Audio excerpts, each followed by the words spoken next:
I show you my savings. She still wouldn't leave if I told her I hate her. I wouldn't be here if I didn't have the haters. Shout out the haters, the reason I made it. Yo, ladies and gentlemen, we back. Today was Suns Media Day. There was a lot of stuff that I heard that I want to pinpoint and talk about. First off, y'all know what it is. I throw the hoodie on. Y'all know what it is back here, man. Y'all know what it is, man. Now look, I'm hype. You know what I'm saying? I'm out here, y'all. Look. You know what I'm saying? I got my books, you know what I'm saying? But I'm lit. I'm turned, nigga. Nah, but I need y'all to bring that energy. That's the energy we got to have this season. Like, we heard a lot about how young the team is, obviously. Book made a joke about them getting Shirley Temples. I thought when Jalen had talked about it too, it was funny. But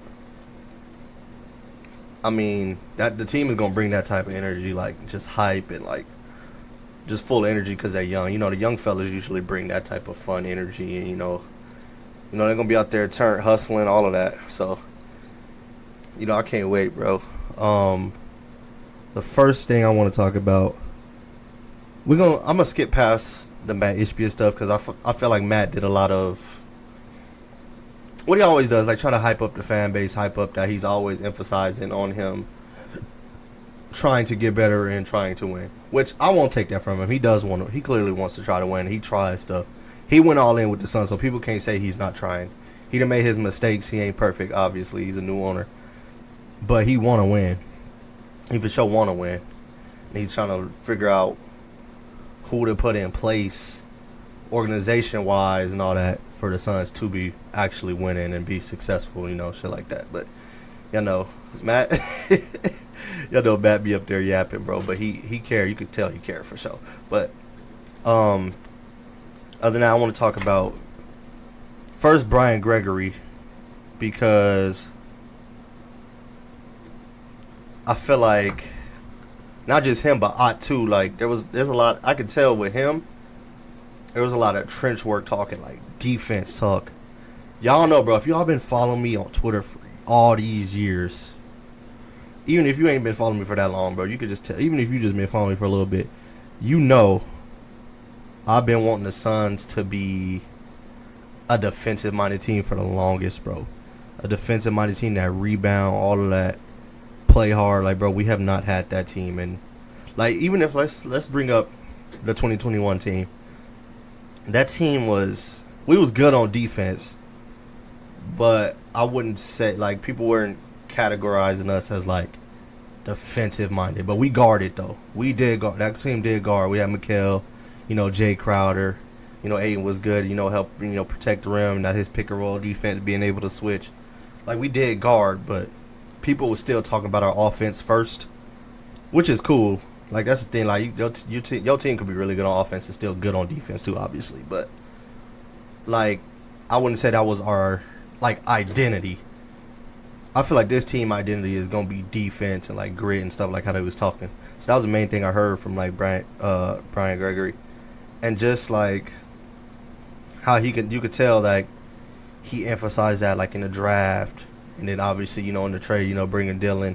There was a lot of talk about Dylan, too. We're going to get on that. I love that because that's something, like I said, I heard from Ott, too. So you could tell, like, they on the same page when it come to that guarding. And I heard Ott kind of mention, too, like, emphasizing on rebounding. That's another thing besides defense. Like, even in our 2021 run to the finals, even then, this team was complaining about defense or rebounding. We was complaining about rebounding then, bro, because it was really, you know, it was really Ayton cleaning up a lot of that, bro. It was really Ayton cleaning up. Like, just go look at those games. It was Ayton doing a lot of that heavy lifting on a rebound. Like, I feel like this team it'll be more of a group thing, like a group effort when it comes to rebounding and guarding. Like I said, I haven't seen this in I don't know how long, to where I feel like the team gon'. And part of it is because they're gonna have to, because if there's one thing you could point out for the most for me is going to be, obviously, I've been said I feel like there's gonna be times where it's gonna be tough for us to score. I believe, because I think a lot of the scoring is gonna be on Book and Jalen. I even think Dylan too. Dylan averaged 14 last year. You know, he shot 40% from three, so you know we're gonna need scoring from him too. You know, people bring up his defense, but Dylan can score the basketball too. He's gonna help you on offense too, obviously. But it was just good to hear from the general manager and our head coach that they emphasizing those things, because bro, we ain't seen that and I don't know how long, bro. Y'all let me know when the last time we seen that, bro. Like, that's gonna make me happy, because that's how I would build a basketball team. I would build a basketball team with like 2 stars that can get to it, and then a lot of the team is like they can complement those guys on offense, but they really guarding and rebounding and they athletic. That's exactly how I would build a team. Like, if I'm on 2K, bro, and I'm building 2K, and I'm, even since I've been like high school, like this kid building a team, like this goes back to me being a kid. I'm making my player like a star, and I'm going and putting like, I'll go get another guy that can score, obviously, but then I'm putting a whole bunch of like athletes I can throw lobs to, or that's getting stops and stuff. Like, dude, I've been doing that on 2K since I was a kid, like 14, 15, bro. And that's still, like, to this day, how I will build a roster for real. And it seems like, they on the same page with that. So I'm hype about that. I hope y'all hype about that, because everybody loves offense and, threes and all that. You know what I'm saying? But, bro, I love teams that can guard. That's why I actually did enjoy watching OKC. I enjoyed watching OKC because of the way they defended, bro. That was a defensive-minded team. And they just won the chip, obviously. So I like that, bro. I love that. Then I'll move on to Jalen, because y'all know I've been doing the Jalen propaganda, bro. I've been doing the Jalen propaganda for since we've got him, because I've always thought he was talented. Even when we used to play him, he used to cook us low key. Like, he was one of the teams, like, Jalen would get busy on us, bro. So Suns fans should know how talented he is, because he would fry us. I know a lot of y'all gonna be like, oh, everybody cooked us, but still, he used to cook us. So the talent was on display. And obviously he has a lot of naysayers, and there's a narrative, a lot of the league and fans, there's a narrative out there about him. And obviously his first playoff against the Warriors didn't go how he wanted it to go. So people talking down on him, bro. But he's a Sun now, and he's talented, and I've never thought he was trash. So I want him so bad to shut people up and have like a breakout season, bro. I really do. When I say a breakout season, just play well, like get the efficiency up, like help the Suns, shock people and shock the world, because people expect us to be trash. But I really want that for bro. Like, he's for sure the main person I'm rooting for, just because I like when guys got that chip on their shoulder. You could tell he want to prove people wrong too. And they asked him, like, Tom had asked him if he could keep a receipts, because they see how people talking about him and the narratives and all that. And he basically said, yeah, like, you got to keep those, you know what I'm saying, keep those receipts. So like, hearing from him, bro, and how him talking about him and Book's relationship already growing, and they talk about Book taking them, all the Flagstaff, and he seemed like he rocked with Flagstaff for real. I think he was talking about the elevation. Y'all know that the elevation at Flagstaff different, obviously, than Phoenix. If you're in the city or whatever. But yeah, and he looked considerably bigger. We've been talking about that too on Twitter a lot. Like, you can tell when the dude and put on like some muscle and some pounds, because you really could tell a lot of time by their shoulders. Like, his shoulders look, a lot bigger. Like, that's gonna help him with his finishing. Be able to absorb more contact at the rim. He already dumb athletic, so him adding that strength when he going to the rim, it's just gonna make him even more of a problem for real. So I rock with that. Now, Dylan Brooks. There was a lot of talk. Like, I feel like they asked a lot of questions about Dylan Brooks, as they should, because he's obviously like a winning player. He's like,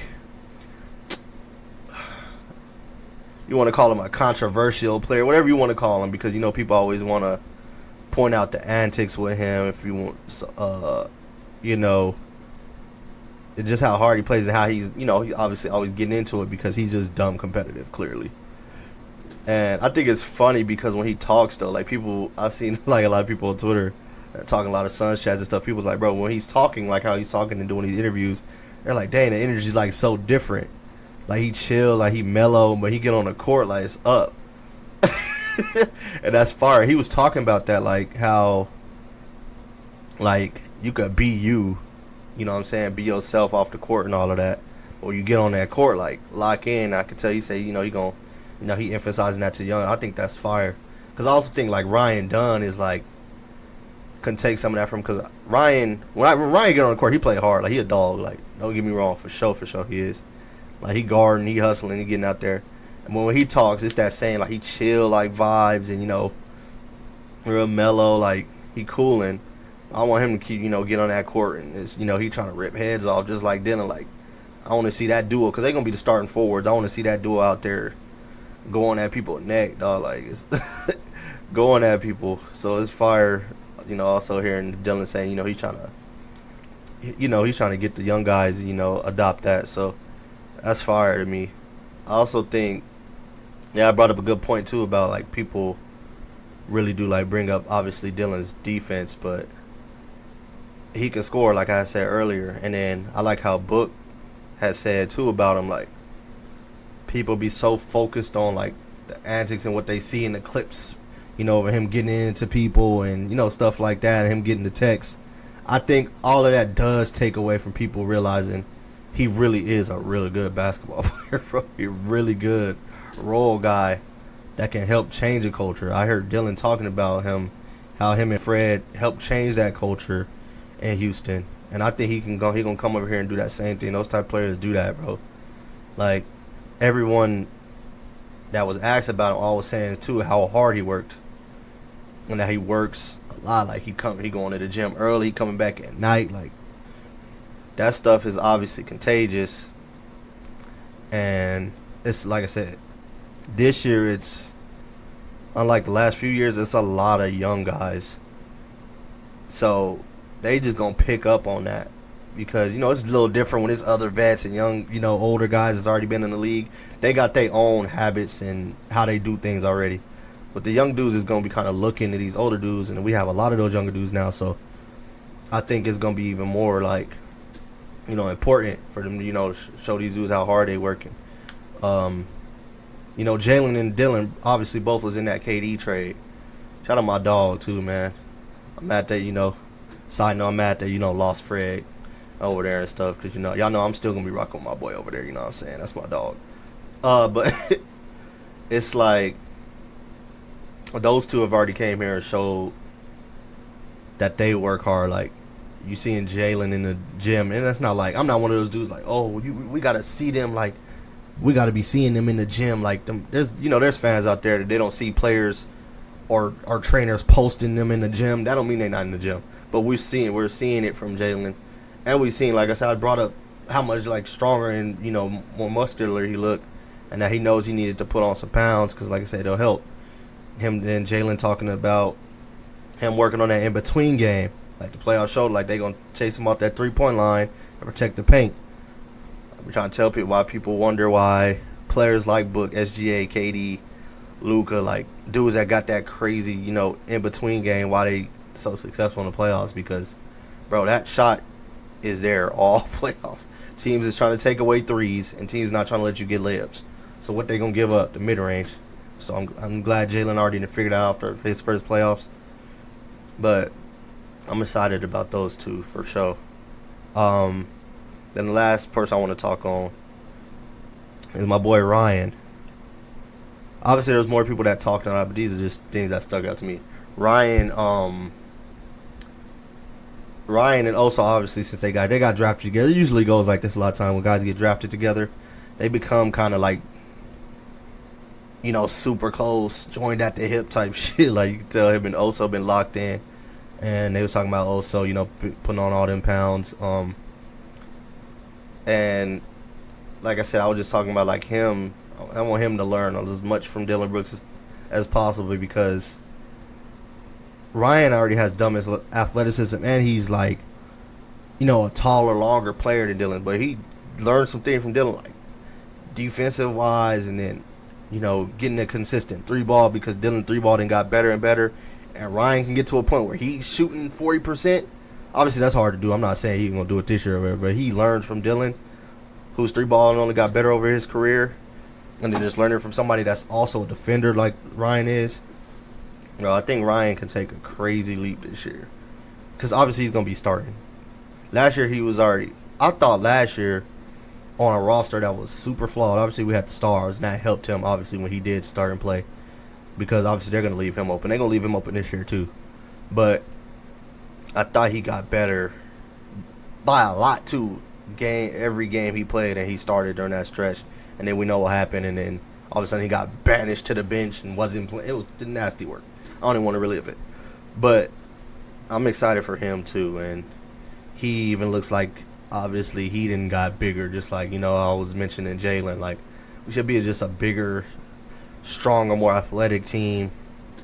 All our centers, like I mentioned before, all can block shots, all lob threats. That's so fire to me, bro.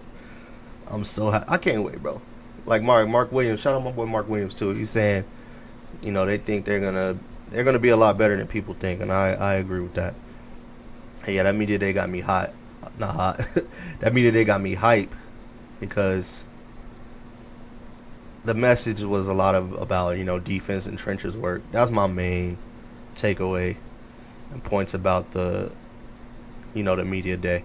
I heard a lot of that, and that's what I want to hear. Like, I want to hear that. I thought, like I said, I thought our head coach, like I said, Ott bringing up stuff like that was super important, because like we know too that Ott's gonna bring, you know, his nice little game plan for the offense too.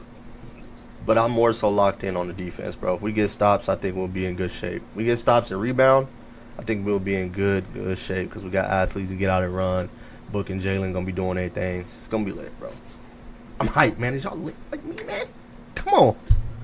I'm turned. Y'all let me know in the comments what like stood out to you from, because a lot more people talk. Obviously, they talked to Grayson. You know, I think they talked to Nick. I seen him talk to Man. There's a lot of stuff I didn't see. There's a little more I need to see. I seen him talk to Kobe. Maybe some of that stuff will come out more. You know, I feel like more stuff will get released. So, you know, we'll see. We'll see what's going on, and we'll probably react to more of that stuff in Twitter. My Twitter gonna be, you know, linked in the description. So I go tap into that. My Discord gonna be in the description. All that stuff, I'll put that stuff in there, because we'll be talking to my Discord too. And if you're a gamer, you know, you just like gaming and stuff too. You know what I'm saying? Come game with your boy. Get on the 2K with me or something, man. You know what I'm saying? But I'm late, bro. Like I said, I came home, bro. Took a shower, put on my son's gear, bro. I'm locked in, bro. I'm locked in. Turn my city up, twin. Turn my city up. It's crazy booking year 11, bro. Crazy work. My dog really a vet, dog. But we out, bro. Appreciate y'all watching this video. Like, subscribe if you like NBA content, Suns content. Sub, bro. We'll just watch. Sub for your boy. Share. Like the video. Like the video. Alright, I'm out, twin.